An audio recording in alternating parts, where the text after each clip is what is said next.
হলিউডের খ্যাতনামা অভিনেত্রী অ্যাঞ্জেলিনা জলি। বিশ্বনন্দিত এই নায়িকাকে দেখা যাচ্ছে ইউক্রেনের সাধারণ মানুষের সাথে মিশতে, যুদ্ধে ক্ষতিগ্রস্ত ইউক্রেনীয়দের মনোবল ধরে রাখার উৎসাহ যোগাতে। শুধু অ্যাঞ্জেলিনা জলি নয়, 2022 সালে রাশিয়া ইউক্রেন যুদ্ধ শুরুর পর থেকে বিভিন্ন সময় ইউক্রেনের পাশে দাঁড়িয়েছেন নামকরা অনেক সেলিব্রিটি। কিন্তু প্রশ্ন হলো, যে সেলিব্রিটিদের টাকা না দিলে কনসার্টেও দেখা পাওয়া যায় না, তারা কিনা সশরীরে হাজির হচ্ছেন যুদ্ধ কবলিত দেশে। এর পেছনে কি শুধুই মানবিকতা, নাকি লুকিয়ে আছে অন্য কোনো স্বার্থ?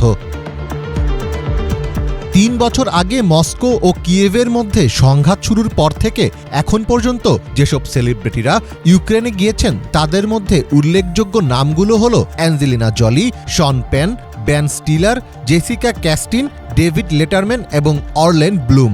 সামাজিক মাধ্যমে প্রকাশিত বিভিন্ন ছবি ও ভিডিওতে তাদের ইউক্রেনের পক্ষে কাজ করতে দেখা যায়। এরা ছাড়াও আরও অনেক তারকাকে ইউক্রেনের পক্ষে সাফাই গাইতে দেখা গেছে।